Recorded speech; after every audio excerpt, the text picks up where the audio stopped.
Well, hello, I'm Janet Marana, the Executive Director of Priests for Life. Welcome to Just Ask Janet. Well, we have a very special guest here today, and someone who has been with Father Pavone and I for a very long time. He first joined Priests for Life all the way back in the 90s, and he has a great passion for the pro-life issue, and we're going to be talking to him today about some of his experiences, and also we're going to talk to a little bit about the young people and how they're getting more involved. So welcome to the program, Father Denis Wilde, our Associate Director here at Priests for Life. Janet, you're always great back Great here. to have you. So I alluded to the fact that you've been around, Priests for Life for a long time, since the 90s, but you also got involved in this issue way before that. Tell us a little bit about your entree into what put on your heart, like, I got to do something about this. Well, even before Roe v. Wade, there was an issue, and we were debating that and discussing it in New York and in New England. But after Roe v. Wade, I really wanted to get into it, So then I came on at Villanova. I was at Villanova University. I was a teacher there, tenured for 22 years. I loved it. And I was with a number of youth from all over the country, And so we had a Villanovans for Life organization. It was founded before I came, but I was there pretty much towards the beginning, 1977. Right. Wow. And at the banquets it was banquet every year. We had Cardinal O'Connor, who had an affiliation with Villanova. We had Henry Hyde, who was affiliation, and many other people. Alveda King, much later on, came in. And it was great. So we could feature these people. And it was all run by the students, which was great. That's great. Yeah. Student-led. Like they organized the dinner. They had a pro-life club there on campus, right? And they had a passion for that. And it spilled over beyond the university into the streets and beyond. And so I'd been away for a while, and I came back to Villanova later on 3 years ago. Because with Priests for Life, I was stationed. It didn't matter where we were stationed because I was on the road. Always on the road, somewhere else anyway. So about how many states, we're traveling with Priests for Life, about how many states have you been to? Well, before Priests for Life, I was in 49 states, but that was other different issues. Right. But with Priests for Life, it was 47 states. Wow. Yeah, it's just Mississippi, Alaska, and Hawaii, and we're going to go there tomorrow, right?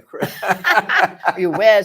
Well, no, if anyone is in those states and want to invite Father Denis to come to preach at their parish, they could help you get to 50, couldn't they? Yeah, that'd be great. Yeah. Now, that was a wonderful experience with Priests for Life. But again, there too, the youth were always a factor in this. We go to an abortion mill, and you see young people there. Now, yes, brought by families, but sometimes on their own afterwards in the 20s. Right. That are coming out, and they had a passion for this, and a simple thing, but they knew the power of prayer, they knew the power of presence, they knew the power of persuading other people, right? And they got through it. Well, Father, I know a lot of universities around the country, Catholic universities, like, for example, Franciscan University, they go out every Saturday, the students, and they pray at the nearest abortion mill. Right. I know down at Ave Maria in Florida, they also have a group of students. They go every Saturday to the abortion mill. There's a lot of universities around the country that the students have this passion of praying at that abortion mill, and some of them even get trained as sidewalk counselors to learn how to intervene with those moms at the very last moment, right? I'm thinking of survivors, for example, Jeff White out in California, and he's found this long ago. And I know our coworker, Brian Kemper, of course, was involved in that very much from the beginning. And they go out in the streets. And I was with them once when they did this die-in, which is basically lying on the ground in red. And it's like, a visual they're thing. Like little fetuses on the ground. Showing like the babies who the were fetal slaughtered position. in abortion. And here we are in Venice Beach and other places in California. And they're looking, and then there's an opportunity to speak about that. So sometimes a visual thing like that, which sounds crazy, but it makes sense after it's explained, and people start to think about these things. Yeah. And even when I help out in Maryland, when I go down to defend life with Jack Ames at the Baltimore area, we go out for a week and basically out holding the signs. Young people there, I mean, kids that are in high school are joining us. It's a beautiful thing. So that they have a sensitivity to this because, you think this is 2 generations and more beyond Roe v. Wade, where they knew nothing but abortion on demand as part of the law of the land, supposedly. That's right.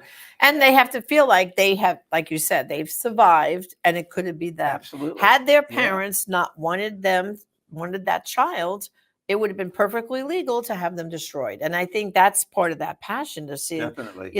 How many classmates are not here with me now because of abortion, right? Yeah. the empty seats that should be there at graduation, Exactly. I know we recommend a lot of times for a school to put 2 empty chairs, one on the boys' side, one on the girls' side with an empty cap, and just have a moment of silence for all the children who've been lost to abortion that are not graduating this year, right? Think about that.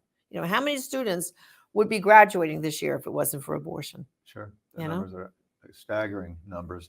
But then they get an idea, it's because it's not taught to them in schools, it's not. So they pick it up from the home, they pick it up from other areas. And once they realize that they see it as fundamental. They don't see it as political. That's the beautiful thing about that. In some ways they do because they're already into that and they got to work around it. But in some cases, it's a question of really understanding. It might have been something in the family that happened. It might have been somebody else who had an abortion. It might have been somebody who died another way, and this reminds them of this.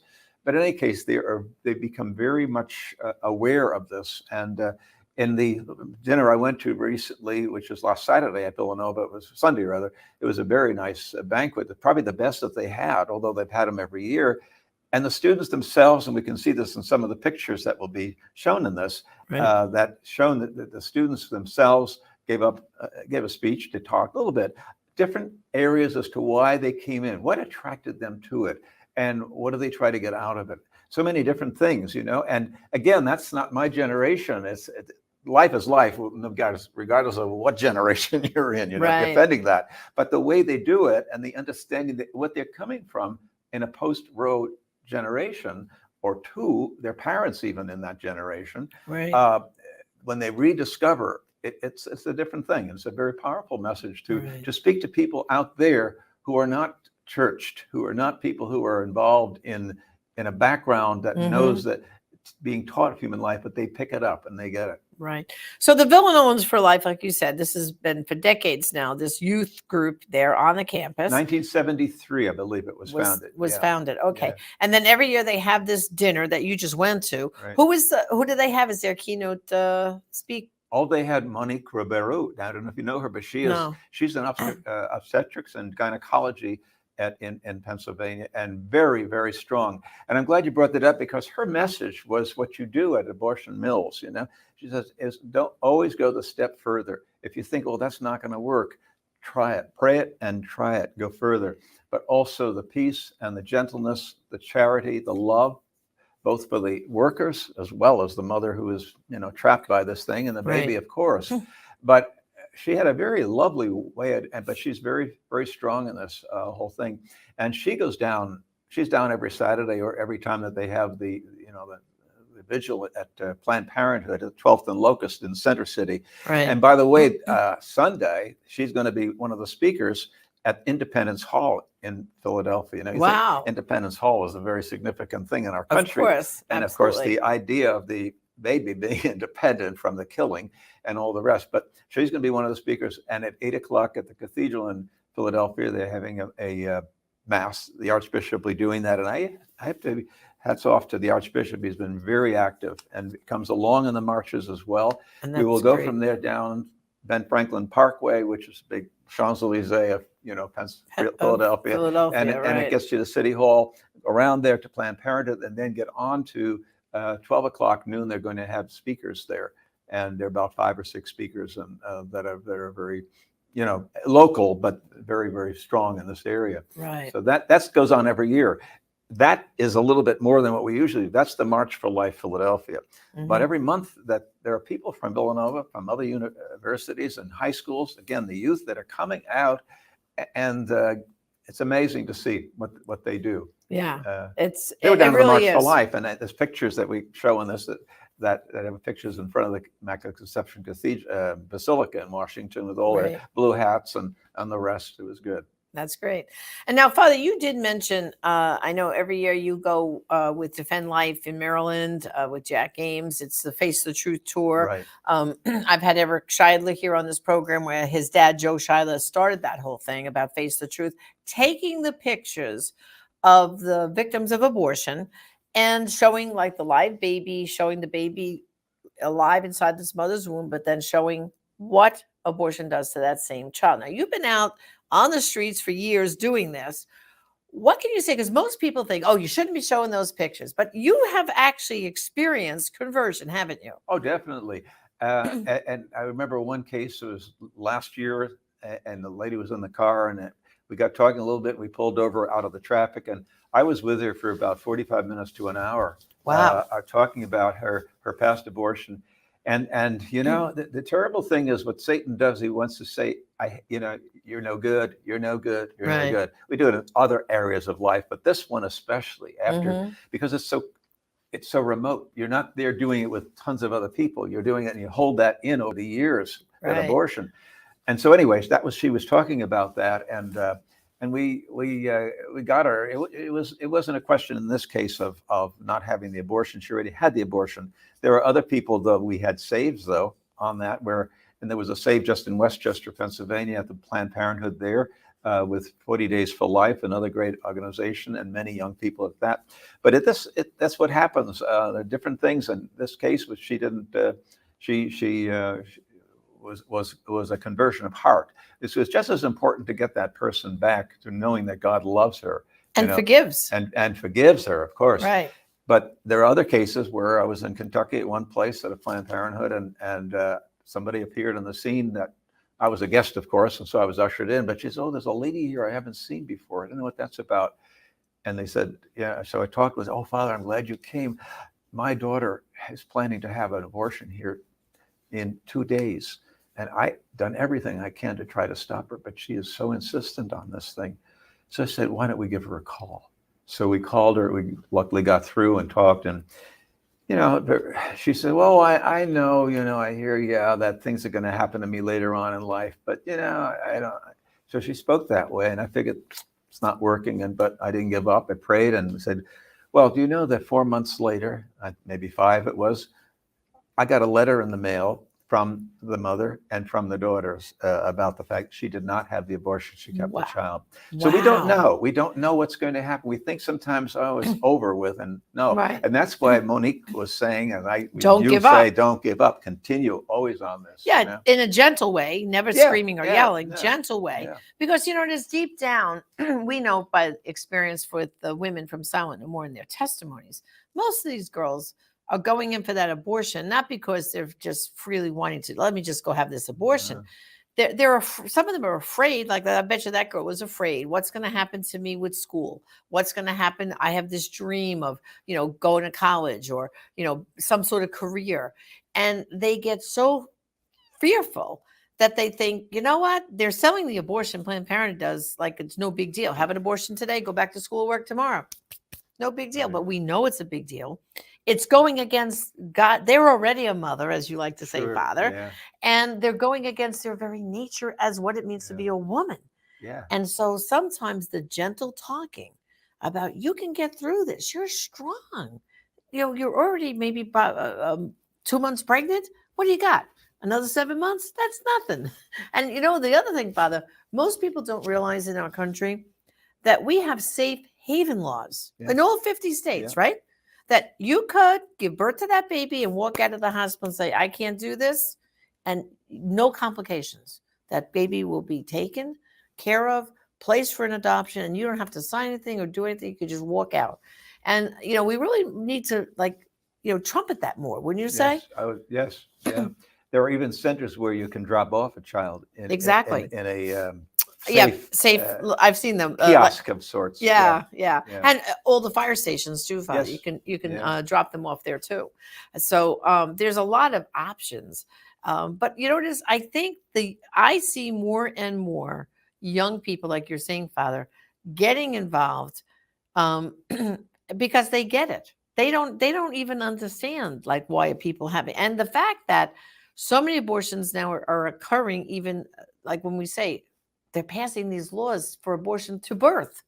And I think most young people, when they hear that, they said, are you kidding me? Yeah. That's ridiculous. They don't believe that in this country, people are still aborting these babies in the 7th, 8th, and 9th month of pregnancy. Something comes to my mind now. I was in California at one of our high schools in Ojai, and it's a boarding school. So we have people from all over the world, and from China. There was a student, there was a male, and there was a female from America in California. And we were talking about rape and incest and so forth, getting into that. She said, "Oh, I could never do that. I could never. How could I feel after that? And I would rather be myself aborted and so on." And the boy who was from China, now think about China, which had a one-child policy at the for a while. time, right? And he said, "No, I'd rather be alive."